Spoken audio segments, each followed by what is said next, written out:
Hey all, welcome back to Norbits Adventures. Obviously last week's video kind of blew up a little bit. It got more viewers than I expected it to get with the jade changer.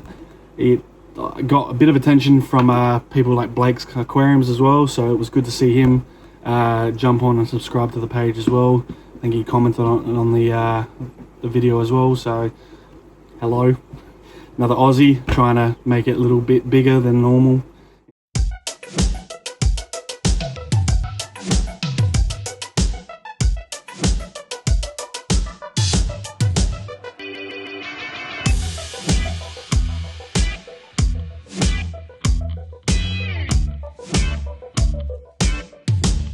So I wanted to jump on this week and make a little sharp video, try to anyway, regarding shrimp tanks and the substrate you use in a shrimp tank. Sorry, that's really very painful, isn't it? Very glary. Let me fix that. Alrighty, now that we fixed that, back to the shrimp substrate. Now, I've only ever used two different substrates with shrimp tanks. I've got the fluval stratum, I'm pretty sure it's called. So this stuff here, and obviously the shrimp sand I've obviously shown in previous videos. I have had interesting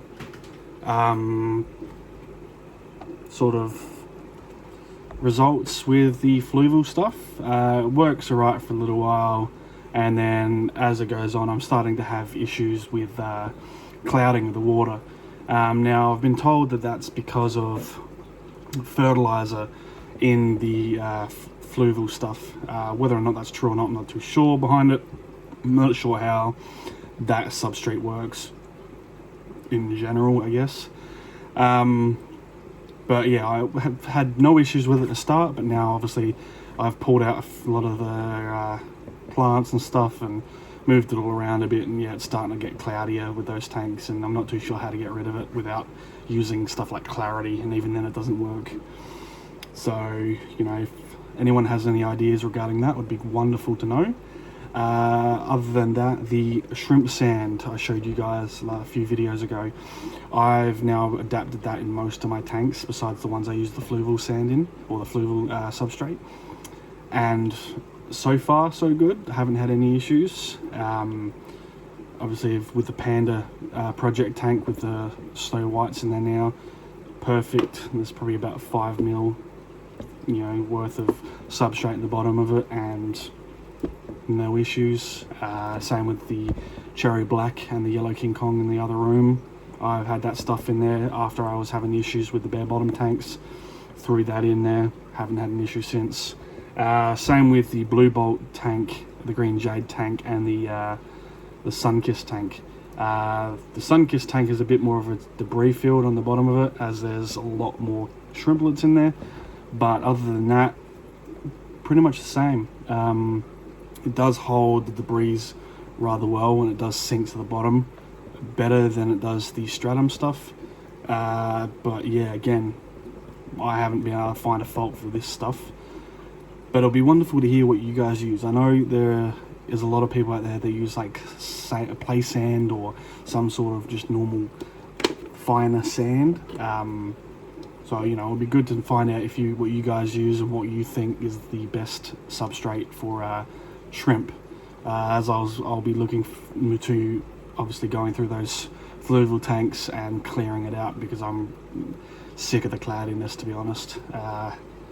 So I'll be going through them soon, and obviously replacing them with new substrate if I can get either the shrimp sand, or I will try something that you guys suggest.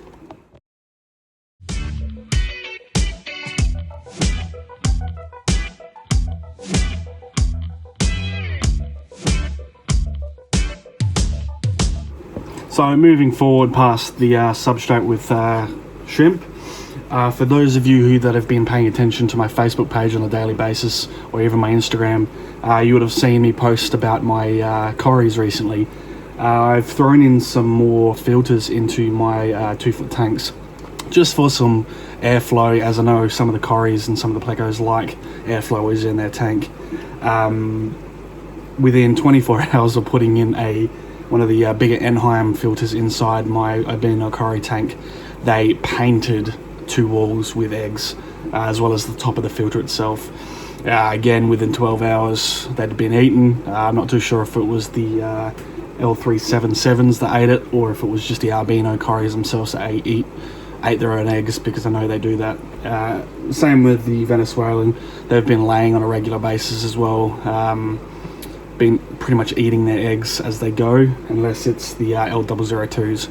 I keep most of my Corys and Placos in the same tank to co-live with each other. I've spoken to a few other breeders as well that pretty much just say, let them go, see what happens. I've tried a lot of other ways regarding Cory eggs, with keeping them in different tanks, or keeping them in a breeder box, or have a air bubbler that blow them all up, but no such luck there. So I thought, I'll go what with someone else said and just leave them. And I've obviously got a lot of guppy grass in that tanks, well, both the tanks actually, and I just thought I'll let it go, see what happens.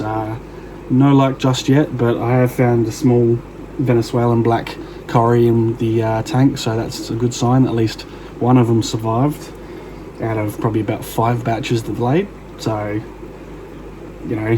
hopefully it can get better. The survival rate can get better moving forward, but that's them, I guess.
So that's pretty much it for this week. All I really wanted to talk about and ask you guys out there was about the shrimp substrate.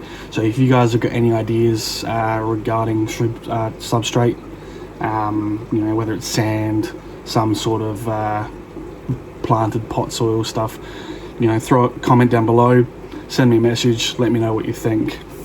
In regards to Corys, if you guys have got any interesting ways of surviving the eggs, or keeping the eggs, or making the survival rate a bit higher, shoot me through a message. We'll have a good old chat. But yeah, I haven't successfully kept them yet. There's only been a few breeding through, so yeah.